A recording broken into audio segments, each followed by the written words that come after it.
2025 NBA All-Star starters have been announced. Within the Western Conference, we have Steph Curry, Shai Gilgeous-Alexander, LeBron James, Kevin Durant, Nikola Jokic. And then in the Eastern Conference, we have Jalen Brunson, Donovan Mitchell, Jason Tatum, Giannis Antetokounmpo, and Karl Anthony Towns making the starting lineup. So, reactions, thoughts, anything staying out from the jump? Where is Wemby, bro? Where is Wemby? Really? I'll say, to be fair, just to be clear with the viewers, I've not been keeping up super heavy with the NBA this season. But what I have seen, and maybe it's just bias because, he was the number one pick and the media is hyped over him. But I've been seeing a lot of Wemby on my timeline, a lot of Wemby in my YouTube sub box. I think ESPN loves Wemby, man. I think ESPN loves Wemby. And maybe I'm just getting fed more Wemby than anyone else. But from what I've seen, man, like at least he looks like the front runner for Defensive Player of the Year. And I think that has to be taken into consideration. I know obviously he's competing with legends to get those spots, but where's Wemby, man? Why? You tell me, Eric, as someone who's been very heavily into the NBA and following, does LeBron deserve that spot? Does KD deserve that spot? Tell me. Here's what I think, man. Well, first I'm gonna get to your Wemby point. I think Wemby would make sense. I think this is what the thing with all-star starters. For those who don't know, like, these are named based on the fan vote, based on the player vote, and then the media also gets a vote. So to be honest, I think I take the starters announcement like legitimately, like I've kind of over the past few years I've pivoted away from taking in like ESPN or like the big media outlets, just because I feel like they dramatize a lot of the league's like narratives. Like, why are we talking about the Lakers when they're a play-in team, kind of thing. But it's neither here nor there. But that being said, because the starters are named by fans, players, and media, I think the final result is a legitimate one and reflects like an ultimate like consensus. So seeing, and I guess this is gonna answer both of your questions. Seeing Jokic get the starting spot over Wemby, I'm not mad at it. I think Jokic has respect around the league. He's considered the greatest player in the world, in the NBA. And so I think that's worth respecting. The ring, I think, so when I look at Bron, when I look at KD, and obviously Jokic again, the rings, and in Jokic's case, it's only one, but the championships won, I think, do hold some weight when it comes to putting like the superstars who have been at the top for years.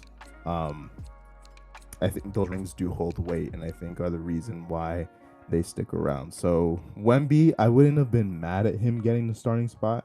Like, he's been playing well. He's honestly been on a tear, and it's looking scary, for the league. But we also got to be honest, man. Like, the Spurs are a 12 seed, and I think that does hold some weight. And we're gonna get to the Eastern Conference in a bit, but you look at, and granted, Suns ain't doing too hot, but they're the 8th seed, right? And so that's KD. Lakers, I know I said they were a play-in team before. Right now they're playing all right. They're the 5 seed at the time of this recording. But I don't know if I can name players who I feel like deserve that respect over Jokic, over KD, and over LeBron. That's just how I feel. But there's clear snubs, right? Like Jaren Jackson Jr. is one. Domantas Sabonis is another one. Wemby, you just mentioned, a huge one. But I'm not sure if I'm taking any of those players over the three legends. This is also a sentimental All-Star game. Who knows how many All-Star games we have left with LeBron and KD. I don't care. I do not And care. Steph. Really? Screw those guys. Like, for me, I mean, obviously, they're legends of the game and have been the legends that we've grown up watching. But How they for still me, around, bro? that too. They're At this juicing on level. something, bro. Allegedly, I'm just joking. Obviously, they have crazy sports science that people in the past did not have, especially Braun. This dude's doing like 5 hours of hyperbolic chamber a day, bro. Like, it's just crazy. But for me personally, I don't know if this is what you're saying. I don't put words in your mouth. Are you saying those rings hold weight and that's how it should be, or do you disagree, like I do, that the rings should be irrelevant to this current season? I think they hold weight, and I think, like, if you could name me a play, like Wemby is interesting because I think if this was a positionless list, then okay, I think you have a legit argument for Put him at the 4. Man, Why not? I don't know, man. But then it goes back to that seeding conversation. And here's the thing: it's the same argument with like MVP. There isn't a legit criteria that you can always go by to name these players. So always a little bit ambiguous. It's not like, we're looking at the same criteria year in and year out, which, could be a problem. Some people may have a problem with that. I personally don't. It goes back to why I enjoy the fact that the media, the fans, and the players get a vote. But I don't know. I don't think man. that's accurate though. Like, I think Mhm. I understand why all 3 of those get a vote, but we all know that once you bring in a fan vote, even if it's only a portion of the vote, that you're not really gonna get an honest vote, in my opinion. Maybe I'm underestimating NBA fans, but name like value and the weight of those names, I think in some cases outweigh maybe stats or like the reality of how people are playing. Of course, you can bring in seeding as well. But from what I'm seeing, the Warriors are the 11th seed, the Kings are the 10th seed. So where's De'Aaron Fox over Steph? Obviously, Steph's a way bigger name. I was gonna say. I'm Go not ahead. saying he should be necessarily, but I'm saying if we're being fair, that should be way closer than I assume it was, personally. But and I also I think, got to agree. Without Yeah. having kind of the knowledge you two do of these players and, specifically how well they're doing this season, I do think that, if it's a new season, a new year, a new All-Star game, the people who are starting that game, it should be based on how they're performing right now, how they've been performing the past couple months. It shouldn't be based on a ring they won 4 years ago, 2 years ago. That shouldn't have any basis in that, I think. But I also like to counter that argument a little bit as well. Like, it's also, I mean, we've made some decent progress throughout the season. Like, it's where they've hit at the time of the announcement, they were just about at the halfway point.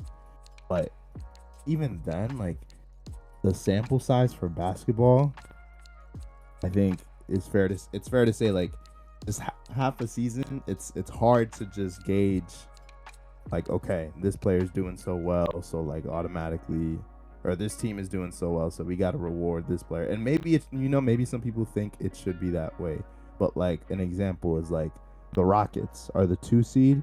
I don't see a Şengün, I don't see a Jalen Green, I don't see a Fred VanVleet. Who knows if they make the roster? Maybe Şengün makes the reserves, but I just don't know if I would personally like that. Like, if Şengün made it over Jokic based on the fact that he's playing for a team that has been performing better, or say like Jaren Jackson Jr. from the Grizzlies makes it over Kevin Durant. He's on the 3 seed. He's on the Grizzlies. They're the 3 seed. They've been playing well. Like, I don't know if I'd be a fan of that.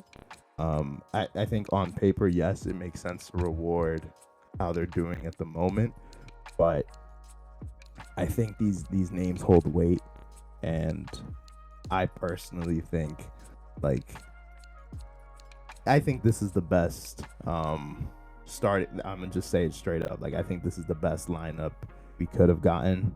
So all in all, I would say I'm satisfied with the current selection. I think I would have been upset at a Jaren Jackson Jr. being named, a Wemby being named over. Actually, Wemby, I wouldn't have been too surprised by, but Jokic is also a former MVP, like back-to-back MVP at that. So, like, I think if anything, his spot is cemented. Jokic is also dealing with a roster that hasn't really been helping him in winning those games. Like, the Nuggets are that seed because of the supporting cast, and I know that's a little contradictory to my other claims about the seeding, but the point is, like, I think it's a combination of those things. It's not just based on individual stats. It's not just based on, and that's why I think it's so cool that, you know, there isn't just one criteria. At the end of the day, I do think these are the best 5 players in the Western Conference. Interesting. I feel like we have a fundamental disagreement about like how things like this are selected. So maybe that's a debate we can have another day too. But I think things like this should not be like lifetime achievement awards. I think it's interesting. You could look at it both ways. Like you're saying, you could bring in their past achievements, the weight of their name, and say, okay, that has influence. I mean, especially if there's a fan vote, of course it has influence. Especially even the media, players are going to glaze the other players that they looked up to before they even got into the league as well.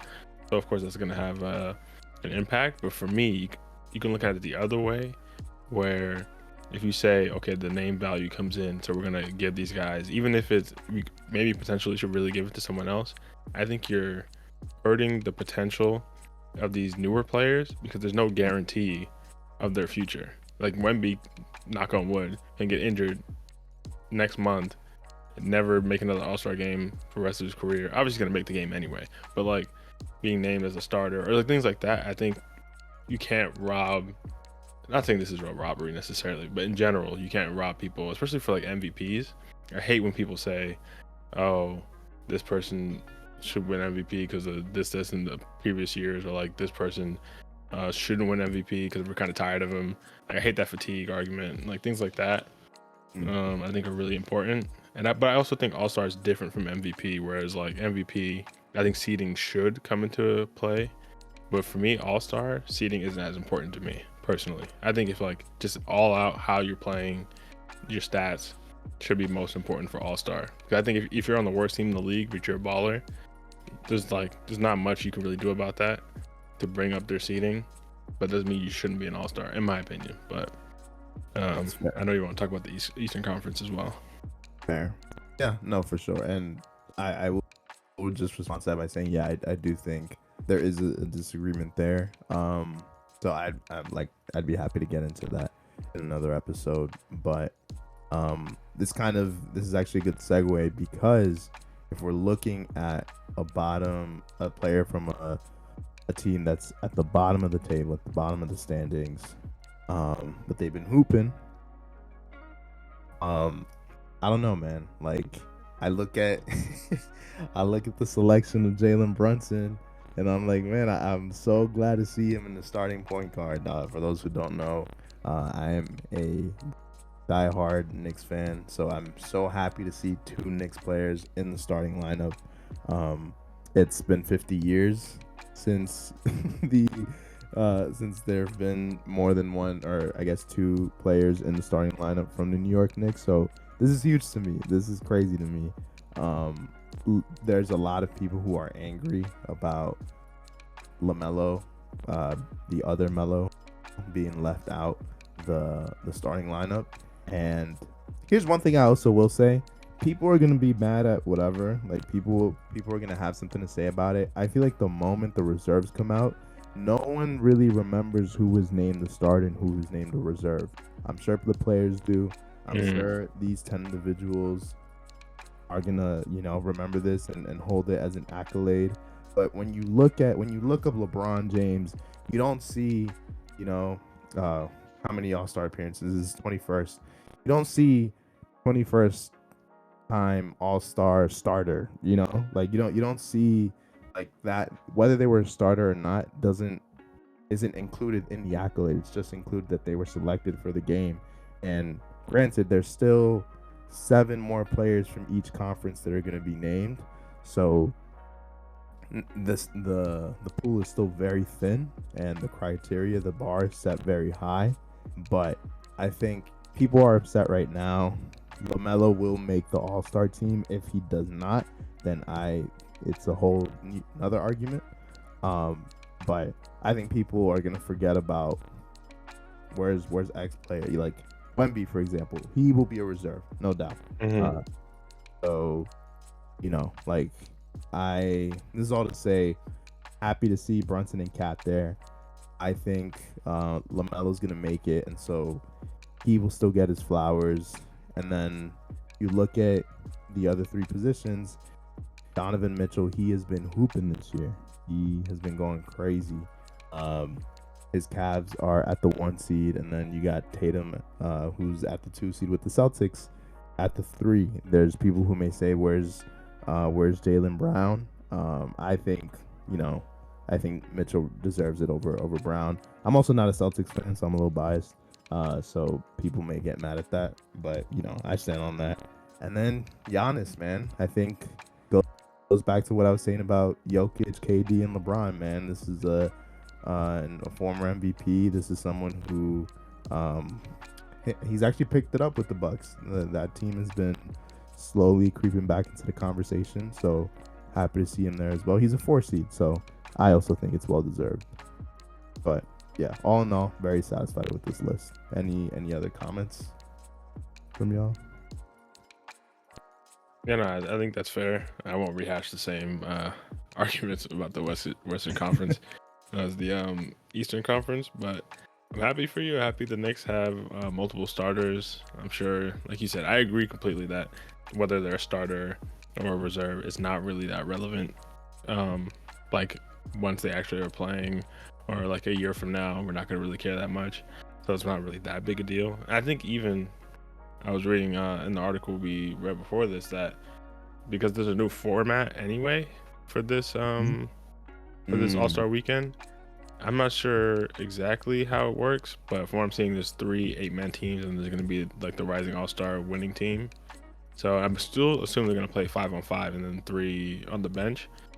That's what I'm guessing. If that's wrong, you can correct me. But if that's the case, then there's going to be more starters than these 10 anyway. So that doesn't even seem relevant. Now, I don't know why the voting was done this way. And if that's not how it's working, then let me know. But for me, it seems like this is even more relevant than before. That's fair. And I guess we have to see how it's going to play out. I'm really curious to see how the teams will be divided. Like, is it going to be Team LeBron, Team KD, and Team Steph? Like, are they going to be named the 3 captains, and then they select their respective 8 players for their teams? I'm curious. I'm curious to see what happens, but we'll see. Time will tell, and I'll also be happy to hop into a conversation at some point, just how we feel about the overall game, like the new format. Clearly, the NBA is throwing anything and everything at the wall and seeing what sticks. Yeah. But I'm very curious to see how this year turns out. But that means I'll be watching, which I'm buying into it. I'm feeding into what they want. So we'll see how it unfolds.